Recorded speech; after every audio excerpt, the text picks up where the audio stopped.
being the skeptic that I am. It will stay with me for the rest of my life as to why I can't come up with a logical explanation as to what happened. I'm Bleaki, and today I will tell you about the ghosts, the history and the horror of the London Underground, a dingy subterranean realm of tunnels that dates back to the 1800s that has become an incredibly important part of London life. While many may take the tube for granted as they rush to their destinations, it's easy to forget its impressive history, which includes some tragic events. While many think it's the price of a ticket that makes it truly terrifying, it is the lingering ghosts that have made the London Underground one of the most haunted places in Britain. These cases will not only bring you to the depths of the Underground Railway, but also to the deepest, darkest regions of the paranormal. This real-life history horror story includes a screaming ghost of a murdered woman, a Victorian actor still waiting for his curtain call, victims of the Blitz who thought they were safe, and a chilling photograph that captured the execution of a famous killer.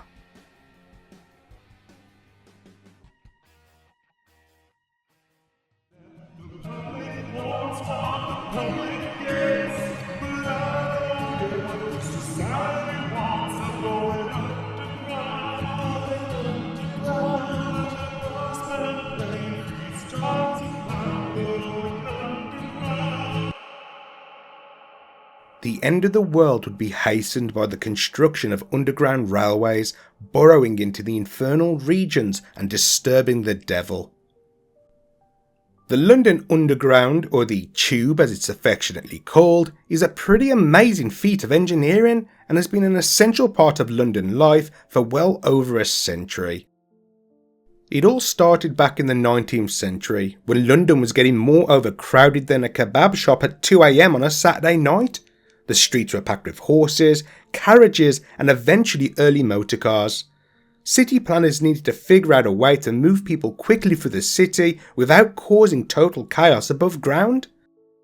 In 1863, the world's first underground railway line, the Metropolitan Railway, which was created using the cut and cover method, opened to the public. It was just a few miles long, running between Paddington and Farringdon, and was powered by steam locomotives. People thought it was revolutionary, literally moving people underground. Even with the smoky, steam-filled tunnels, people embraced it. It seems like people didn't complain as much back then, they just got on with it. Nowadays, if there isn't a Starbucks at the station or working Wi-Fi on the train, people lose their minds. Over the next few decades, the network grew and other lines were added. By the early 1900s, the power of electricity had been harnessed, which was a total game changer for the underground. Electric trains made travel cleaner, faster and a lot more comfortable. The iconic tube map we know today started to take shape in the 1930s thanks to designer Harry Beck, who turned a tangled web of lines into something simple and easy to navigate. With industries growing faster than the list of Mr. Beast allegations, the tube just kept expanding, reaching further into the metropolis. The heartbeat of the city, the London Underground, has been through 2 world wars, economic booms and busts, worker strikes, several train model changes, and more crazy outfits than a furry convention. While many aspects of this rich history can still be seen today, it's the spirits still roaming the platforms and tunnels that are truly frozen in time. The network has managed to gain quite the record for traumatic deaths in the last 160 years, including passengers and staff passing away in awful accidents, murders, and of course, those who ended their own existence. There have also been plenty of workers who have died during and after the construction of the underground while labouring in the darkness, facing the threat of the Thames bursting into the tunnels, disease-ridden sewage seeping through the earth, and deadly natural gases expelled from below. It's not only the spirits that worked at or visited the underground that haunt this location, however, as the Victorians carved through churchyards, crypts, burial grounds and plague pits just to get their tracks and tunnels constructed. With the reckless desecration, it's no surprise that the London Underground has become one of Britain's most chilling real-life horror stories.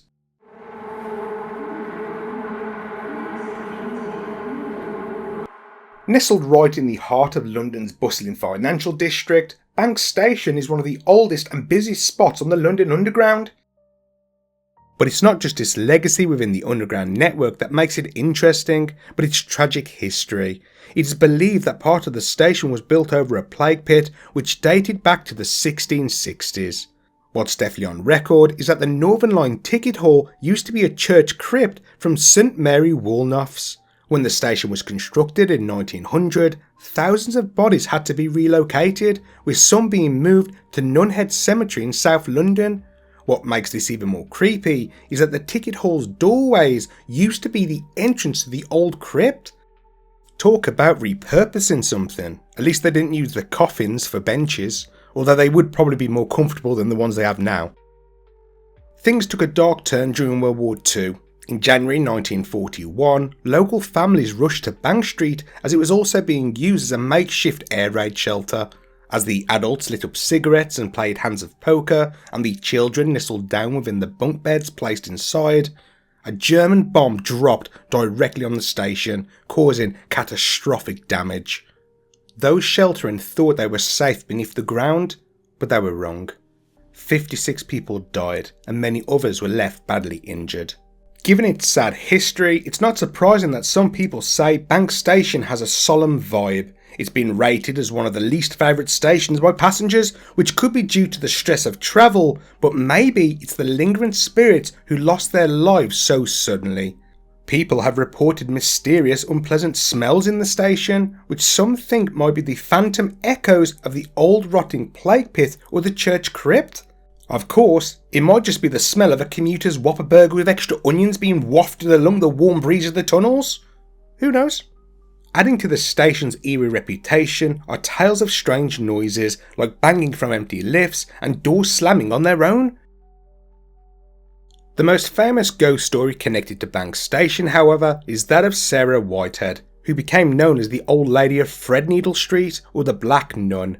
Sarah's brother, Philip Whitehead, worked at the Bank of England and led a lavish lifestyle despite only being a clerk. Living like Andrew Tate without the misogynistic funding, he managed to build up a substantial debt. Philip soon realised that his extravagant lifestyle couldn't continue forever. He tried his hand at investing in the stock market, but only ended up losing more money. Desperate, he turned to gambling, which only deepened his financial woes.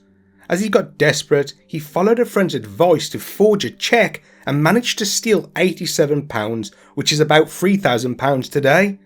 Unfortunately for him, he was caught and sent to the infamous Newgate prison and was sentenced to death in 1812. To protect his sister Sarah from the distressing news, Philip arranged for her to stay with friends near Fleet Street. He hoped she wouldn't hear the bells of St Sepulchre's Church tolling as he was led to the noose. The Old Bailey records doesn't actually show a Philip Whitehead, but it does include a Paul Whitehead who was executed on the same day, so it is believed that it was an error in writing down his first name. I feel like when it comes to recording the names of people who need to be executed, you kinda gotta get it right. It's not exactly like a barista calling the wrong name at Starbucks. When Sarah eventually returned home, she started asking around at Philip's old workplace, the Bank of England, about his whereabouts. The clerks, trying to be kind, told her, "Not today, madam," assuring her that he was not at work at that moment. Sarah would return every day, and every day the clerks made excuses. But one day, one employee let slip that Philip was not only sacked from the bank, but had been executed. The shock drove Sarah to despair. She began dressing in black and visited the bank daily, still asking if her brother had returned to work. The clerks, still trying to be kind to an obviously mourning woman, continued to tell her, "Not today," while Sarah would reply, "Give my love to him when he comes back. I'll check in tomorrow." At first, the bank staff tried to help her, offering food and even small donations of money, even letting her use a room. But as time went on, Sarah's constant presence and deteriorating mental state became increasingly troubling. Her visits continued for many years, some say up to 25 years, with others claiming it was close to 40. Due to the black clothes she always wore, she earned various nicknames like the Black Nun, the Bank Nun, and the Old Lady of Threadneedle Street. The last name, interestingly, became a nickname of the Bank of England.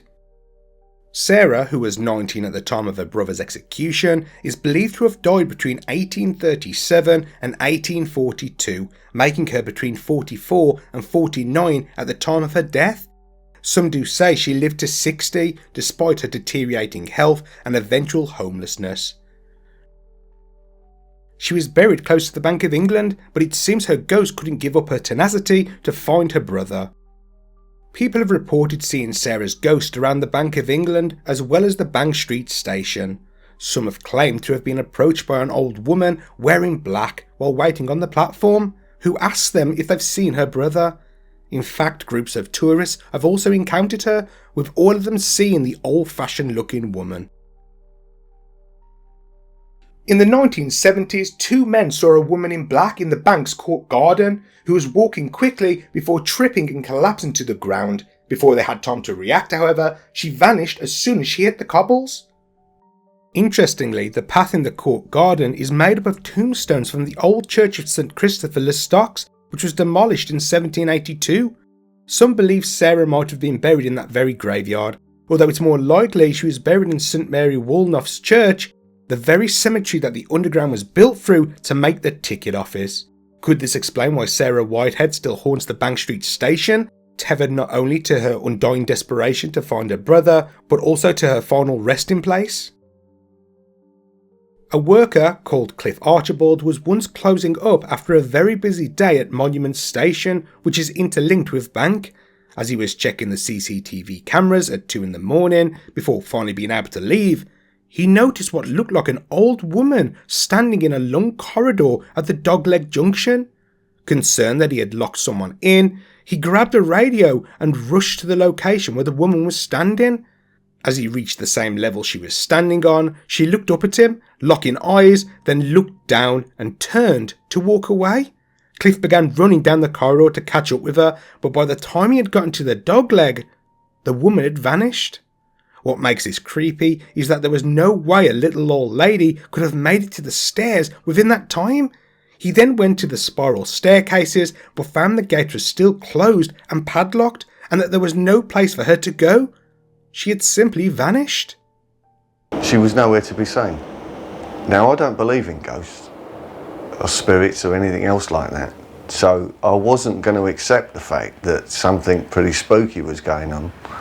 So I called to my colleague in the operations room to check the CCTV cameras to find out where she could have disappeared to.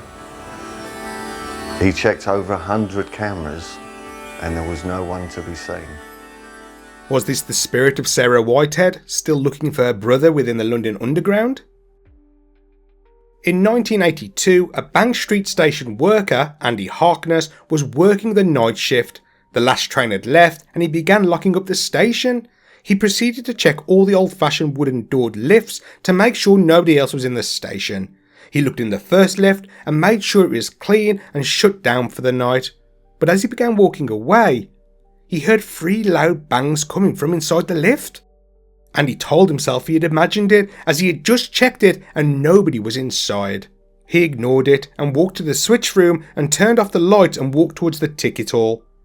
But as he was walking, something happened that convinced him it wasn't all in his head. And I started to walk across the ticket hall. As I walk across, all of a sudden that door slams, wham, like that.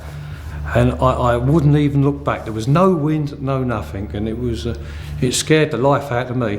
And I said, no, it's not happening. And I nearly made a mess in my trousers, and off I went. And that was the last time I was working on that side of the station, and I was glad I never went back.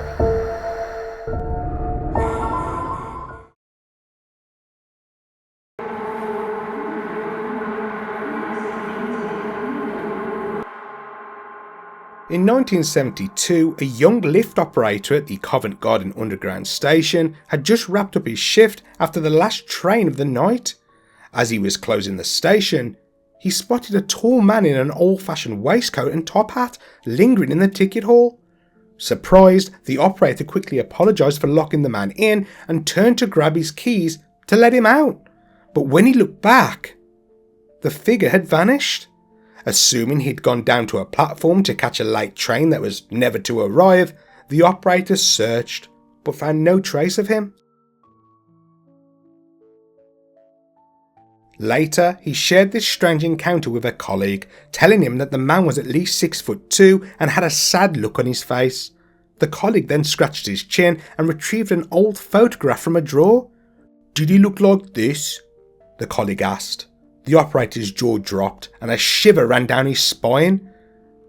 That's him. Where did you get that?" The colleague explained that the photo was of William Terris, a well-known actor who had died in 1897. The colleague then pulled his chair close and reached out for the lift operator's arm with a serious and solemn look on his face. The operator, who was white as a sheet, looked at him concerned and asked, "What is it?" To which the colleague sternly said, "Did you check if he had a valid ticket?" Okay, I may have made that last bit up, but it does sound plausible. It turned out that this wasn't the first sighting of Terris at Covent Garden. Reports of his ghostly appearances have been circulating since the 1950s. One notable sighting occurred in 1955 when a young ticket collector closed up one chilly November night. He spotted Terris ascending an emergency staircase, dressed in an operatic-style cloak, cane in hand, with a very sad expression and sunken cheeks. Just like in the 1972 encounter, the ticket collector told him that the station was closed and asked him to wait while he unlocked the doors, but when he returned, the cloaked figure had disappeared. The ticket collector had a second run-in with Terris a few days later, however. This time, when he tried to speak to the ghost, it vanished again. Soon after, another staff member rushed into the staff room, screaming that she had seen a ghost matching Terris's description, who looked at her sternly before vanishing into thin air. For a time in the mid-1950s, sightings of Terris became quite common at Covent Garden, even gaining a reputation for appearing in the staff toilets, which scared some employees so much that they had requested transfers to other branches of the underground. While that does sound terrifying, at least they're in the right place to have the crap scared out of them. So who was this phantom actor lurking in the underground? William Terris, born in 1847, was a respected Shakespearean actor who was well known for his comedic and heroic roles.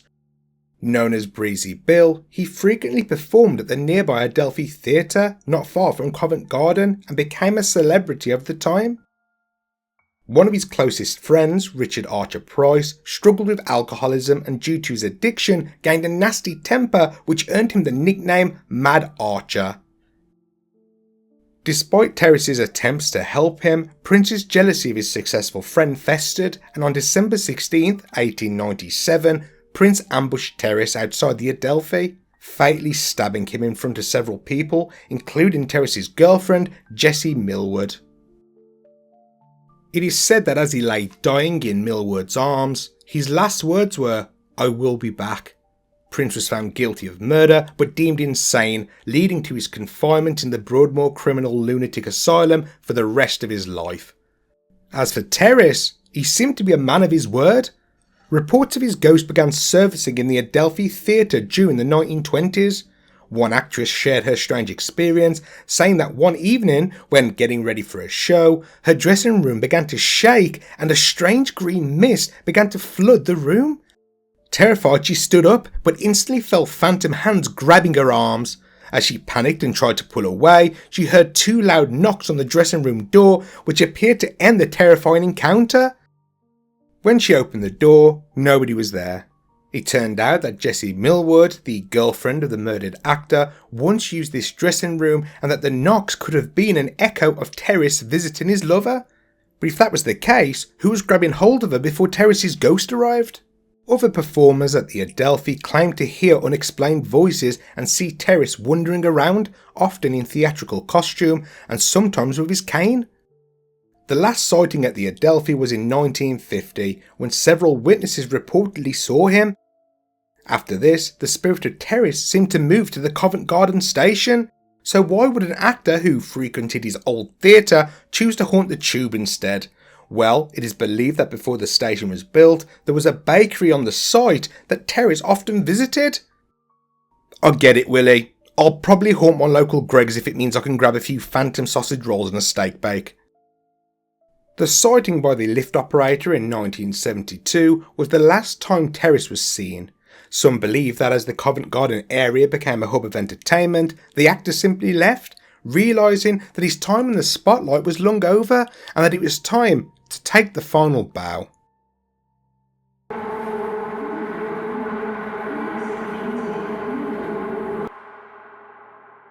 The intricate network of tunnels linking King's Cross and St Pancras Station was the location of a horrible disaster that happened on November 18th, 1987.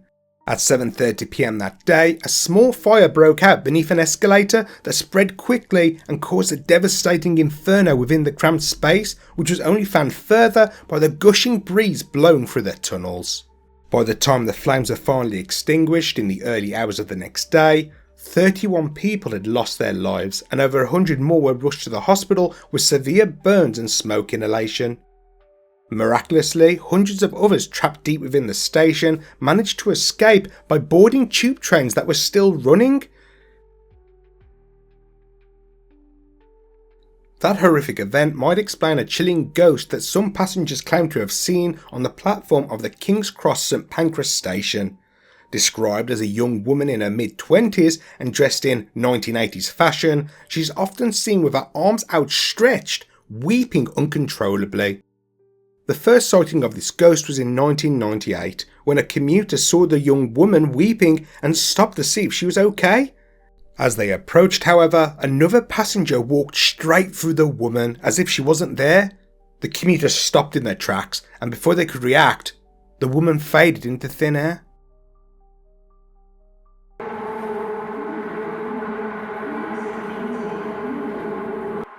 Farringdon Underground Station, just outside the borders of the old city of London, has a chilling reputation. Over the years, many people have reported hearing the blood-curdling screech of a phantom girl who has been dubbed the Screaming Spectre. Late at night, passengers and staff have occasionally been startled by eerie, heart-wrenching shrieks from somewhere inside the tunnels. Many believe these cries come from the ghost of Anne Naylor, a tragic figure from the area's grim past. Long before the station was built, Farringdon was a rough part of London, known for its crime and shady dealings. At just 13, Anne was hired as an apprentice by a cruel mother and daughter running a hat-making business. Sadly, Anne became a victim of the pair and was beaten and starved on a daily basis. One day, after a particularly savage beating, the mother and daughter left Anne unconscious. When they returned shortly after, however, the girl hadn't moved and her lips had turned blue. Panicked, the pair hid her body in the attic, but when the smell of decomposition got too bad, they knew they had to get rid of the body. They initially planned to burn the remains, but the smell of burning flesh turned their stomach, and they knew it would eventually reach the nostrils of the neighbours. Desperate, they eventually dumped what was left of Anne Naylor into an open sewer, right where the Farringdon station was later constructed. Though her remains were discovered, shockingly, the coroner said that Anne hadn't been murdered, despite the clear signs of dismemberment and burning. That's nuts. You just know the coroner was later seen wearing a brand new bespoke bowler hat after making that verdict. As time passed, the case was forgotten and the hat makers almost got away with it, but years later, one of them got too confident and began bragging about the evil crime. They were swiftly arrested and hung. The horror of Anne's murder was once again lost to history until Farringdon Station was built and people began hearing the ghostly screams of Anne while standing on the platform. Some say that if you find yourself alone on the platform late at night, you might just hear her tortured screams echoing through the dark tunnels, replaying the terror she felt in those last moments of life.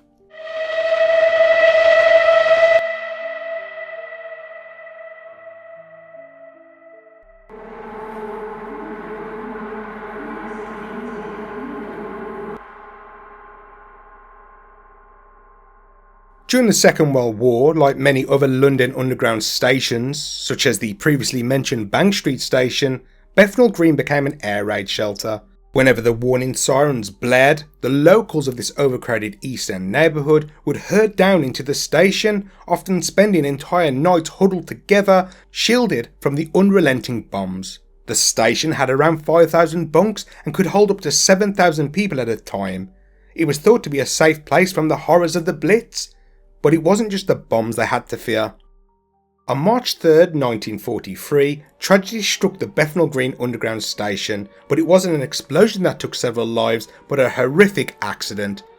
That evening, when the sirens rang out, crowds of people, mainly women and children and the elderly, rushed down the stairs into the station. In the chaos, a woman carrying a baby and some bedding stumbled in the dark on the narrow staircase, which tripped another woman and child. In an instant, several more people were tripping and falling, piling on top of each other. Panic quickly set in and more people fell, becoming trapped in a tangled mess of bodies, struggling to get free. It is believed that nearly 300 people were caught in the pile, with 173 of them losing their lives by being crushed or asphyxiated as people desperately tried to free themselves. People were crying and screaming because the actual stairway was covered in 2, 3 to 4 bodies height. And as I walked down, I was actually saying sorry to everyone I stepped on. And they started moving all the bodies round me. I didn't know they were dead. And as I was on the floor, a policeman grabbed hold of me, took me upstairs. They was laying all the bodies along the pavement. Mothers shrieked trying to drag their children from the pile of bodies, while others began striking out at others as they struggled to breathe. Man, I felt claustrophobic just saying that. How horrible. In the immediate aftermath, the government was blamed for trying to cover up the event as they delayed reporting the disaster for 36 hours. Their reasoning was that it would hurt morale. When the news did break, they initially blamed a direct hit by a bomb for the deaths, but 50 years later, a memorial plaque was finally put up, admitting the truth.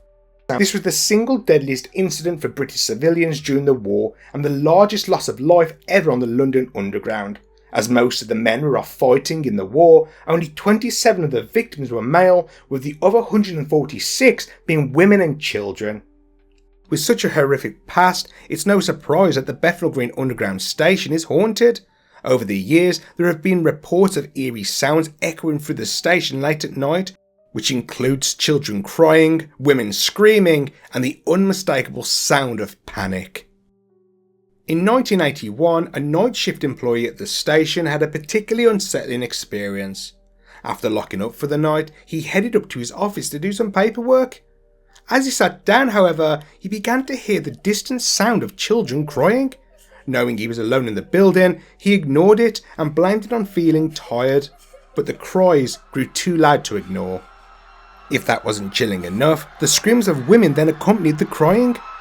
The sounds became louder and chaos began to ring out. The worker was terrified and listened for around 10 minutes before finally plucking up the courage to check the ticket hall. But as he entered, the sound suddenly stopped and there was no one to be seen. Could these have been the cries of the victims, still replaying the sheer panic they experienced on that awful night?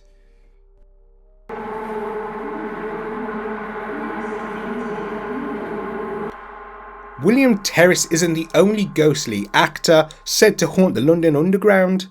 Over at the Aldwych station, nestled in the heart of the West End's theatre district, there's another spectral thespian hanging around. Aldwych was a short section of the Piccadilly line, mainly used to transport theatre-goers to and from performances. Other than that, the station was pretty quiet, and when the lifts were in need of costly repairs in 1993, the London Underground decided it wasn't worth the expense. By the next year, Aldwych was closed and was added to the list of London's ghost stations. Due to Aldwych Station being built on the site of the old Royal Strand Theatre, it is believed that a Victorian actress who haunted the previous theatre now haunts the station instead, still hoping for one last curtain call. Cleaners and maintenance workers have reported seeing her ghost walking around in period clothing before vanishing.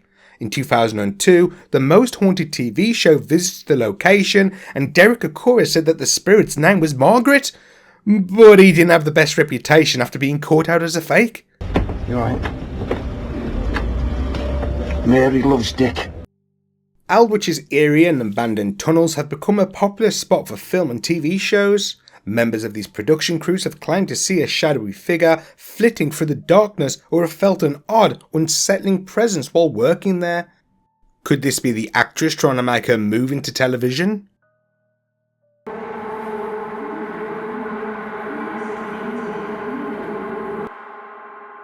One of the eeriest aspects of the London Underground is the network of hidden tunnels and passageways that the public never sees, left disused and forgotten within the pitch black darkness. One such forgotten tunnel lies at South Kensington on the Piccadilly line. It was originally built for a new section of the line but was abandoned before it was ever used. At this tunnel, there are reports of a man in a peaked cap who clings to the side of a phantom steam train as it pulls into the station, complete with the sound of a loud screeching whistle. But before anyone can get a closer look, he vanishes into the disused tunnel. Over at Highgate, where the abandoned Northern Line extension sits, people have also reported hearing the sound of phantom steam trains, despite there being no trains anywhere near.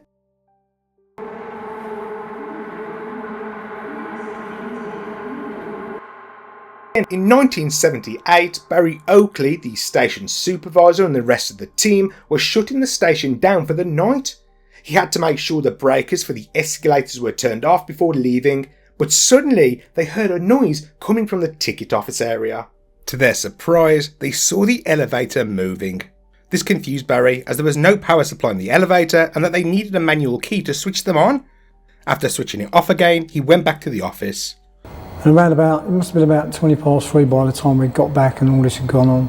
And while I was making this tea, I had this terrible sensation in the back of the neck that something was watching me or something was, there that I couldn't describe. And the room was really cold by now. It was just like, you could see your breath through the coldness.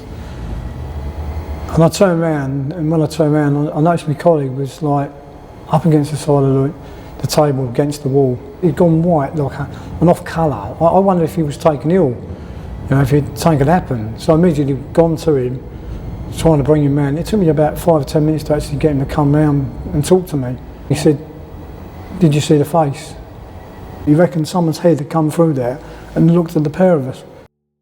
Barry's colleague left that night and never returned to work out of sheer fear that he would see the ghostly face again.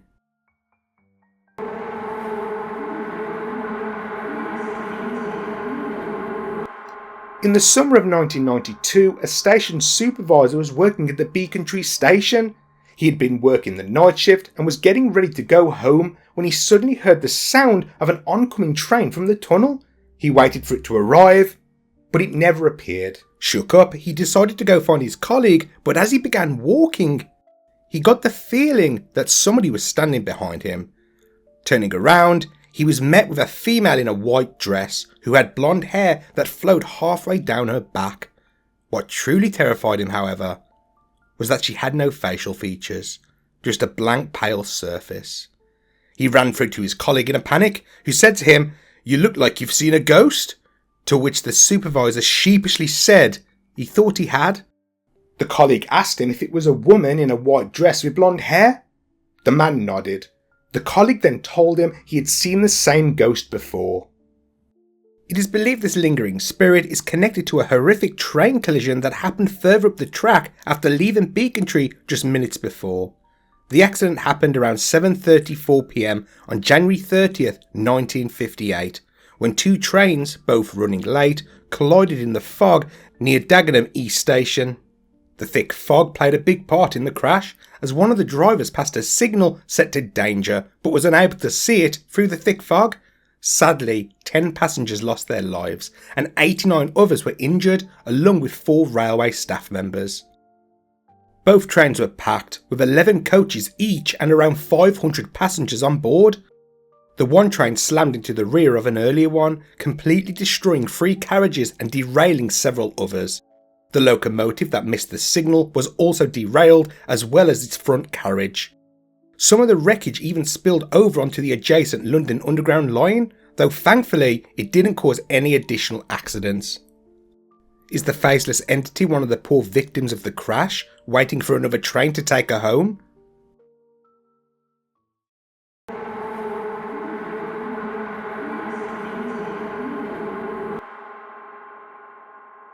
1 billion passengers pass through the 255 London Underground stations each year, yet there are still places passengers don't go. Old, long-forgotten places. One such place is the Kennington Loop. In fact, there have been more reported instances there than anywhere else on the network. The loop is there to help trains turn around and head back north. In the loop, the driver and the train have to wait for 20 minutes to turn around, and there is no way anyone can get off or on the train, even if a passenger has somehow managed to avoid being seen by the driver, who has to clear the train at the last station.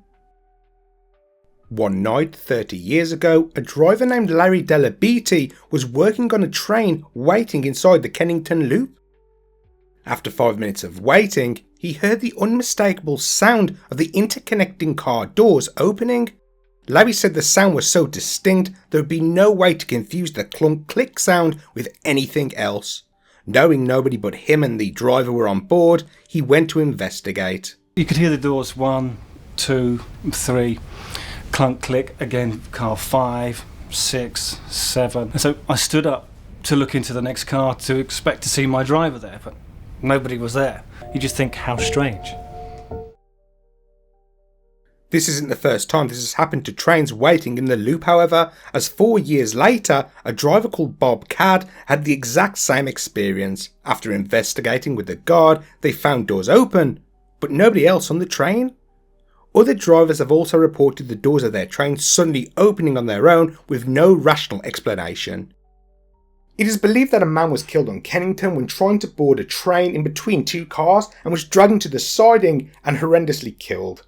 Another story says that in the 1950s, a man was accidentally electrocuted when trying to pass over the tracks. Could these poor people be responsible for the opening doors?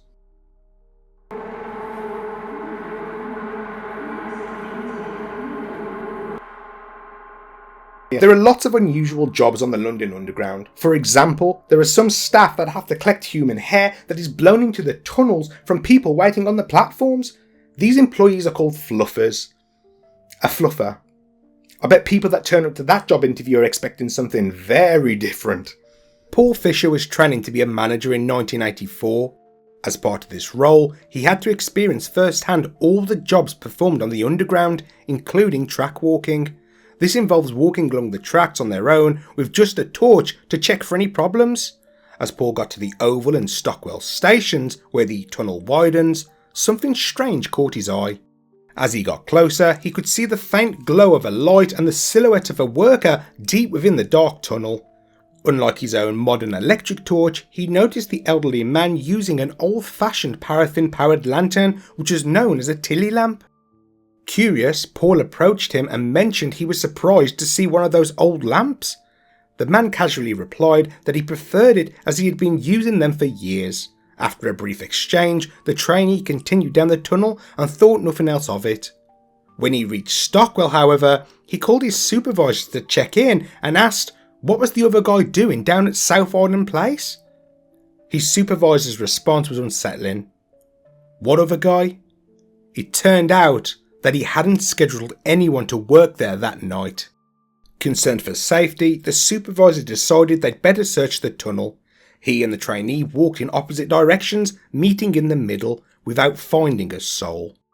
The search caused some delays for the early morning trains, and soon after, the trainee found himself being called into a disciplinary meeting with his trainer. Ruh-roh. The manager scolded the man and asked him, "You're familiar with the ghost stories about South Island Place, aren't you?"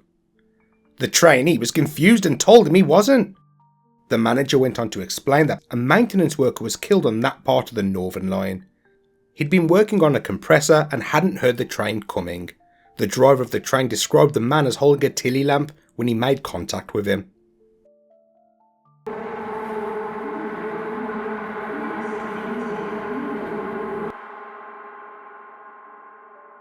Aldgate station is thought to be built over a plague pit where over 1,000 bodies were buried, discovered when the station was constructed in the 19th century. Some believe this mass grave holds the remains of those who died during the bubonic plague of 1665, when their bodies were left to decompose in the ground after the devastating outbreak wreaked havoc on the city and claimed the lives of at least 100,000 Londoners.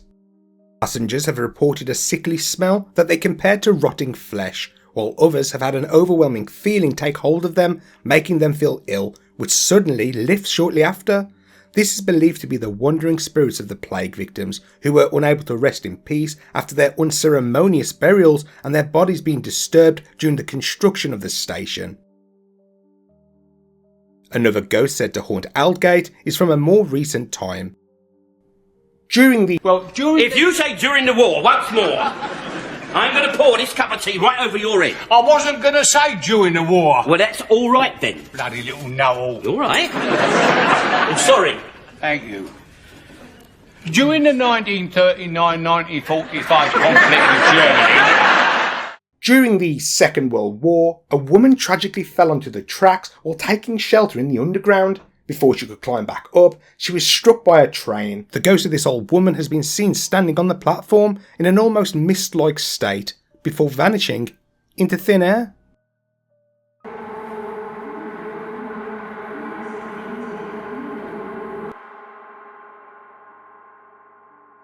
Out of all the ghostly encounters on the London Underground, the one that really gives drivers the chill is the tale of the girl on the train. As their trains approach the Elephant and Castle on the Bakerloo line, several drivers have reported seeing a young woman step onto the train, but strangely, she seems to vanish before the train can stop at the next station. What they do experience, however, is the sound of running footsteps, tapping noises, and the sudden slamming of doors. It's either someone is doing a really good job of fare dodging, or a spirit has some unfinished business on the Bakerloo line. There has also been reports from passengers that when on the Bakerloo line, they have noticed the reflection of a young woman sitting next to them. When looking over, however, they find the seat empty. In 1983, Karen Collette took a photo on the Bakerloo line when showing her family around London. Her nephew wanted her to take a picture of the train and its brown framework. At the time, she thought nothing of it, but months later when she had the pictures developed, her family were looking through the pictures until they came across one they said wasn't very nice. Confused, she took a look at the photo and was gobsmacked to see a strange reflection in the window of the carriage. She had captured what looked like a man in period clothing sitting down. On closer examination, it appeared that the man was sitting in an electric chair and was being electrocuted. Robert Cox, a photography expert from the National Museum of Photography, was trained in authenticating photographs.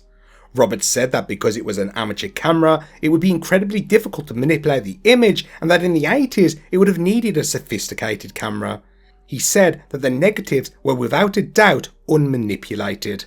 Researchers believe that the man captured was Bruno Hauptmann, a man who kidnapped and killed the Lindbergh child, the son of famed aviator Charles Lindbergh, in the 1930s. Now, where things get weird is that the image taken looks exactly like the wax dummy in the London Madame Tussauds, depicting the execution of Hauptmann.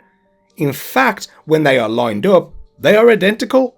Now, unless Madame Tussauds lets their dummies go on lunch breaks during the working day, it is more than likely a poster that the train passed in the tunnel or was reflected from inside.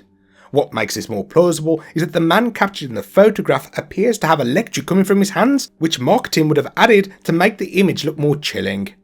I think I should mention that Madame Tussauds did state that they couldn't find any record of Bruno Hauptmann's waxwork being used in any promotional posters or flyers, and even checked back to the campaigns and events happening in 1983, but no record was found.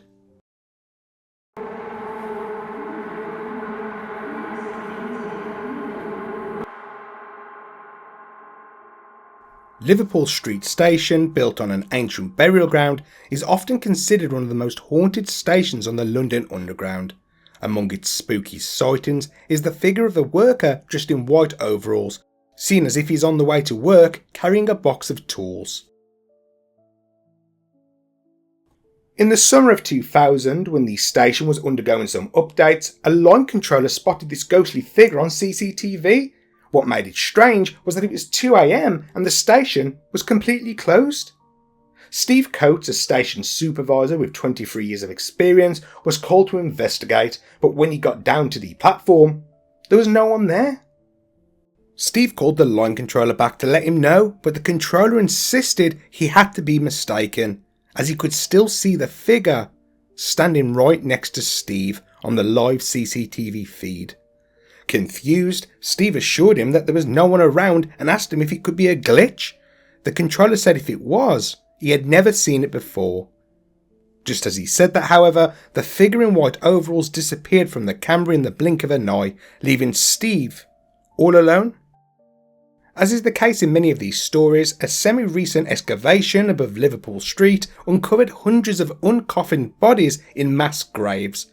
Could the worker be connected to this discovery? Or maybe it's simply a spirit who had no idea he had passed away and didn't want to be late for work? With the amount of trains they delay or cancel these days, my best bet is it's a poor bugger who had to wait a little too long for his train to arrive. There have been many theories put forward over the years to explain the chilling accounts of the London Underground. Infrasound, which are sound waves with frequencies below the lower limit of the human hearing, can activate the fight or flight mechanism of the brain and can make you feel cold and cause visual disturbances if you don't calm down, such as seeing grey objects at the corner of your eye. A researcher once managed to detect infrasound in some of the most haunted parts of the network, including Kennington Loop, and discovered a high level of infrasound, which could have explained some of the activity people experienced. But with that being said, infrasound can't open and close doors. Also, it's only natural for people to feel unnerved when going underground in a dark and cramped space. With the tunnels leading in all directions, the sounds of the trains are carried with the blasts of air and travel to other stations. These sounds, mixed with the feeling of uneasiness, could easily be misinterpreted as something paranormal, but the fact that several people have witnessed the same visual apparitions over several decades is interesting, especially by those who claim to have no idea about the ghost stories. Thousands of Londoners and tourists use the tube every single day. Through the hustle and bustle of the cramped and busy network, it may be easy to miss things going on around you. But next time you find yourself standing on a train platform or rocking away in a screeching underground train, why not take a closer look around? That Victorian cosplayer sitting beside you may be wearing an outfit more authentic than you may think.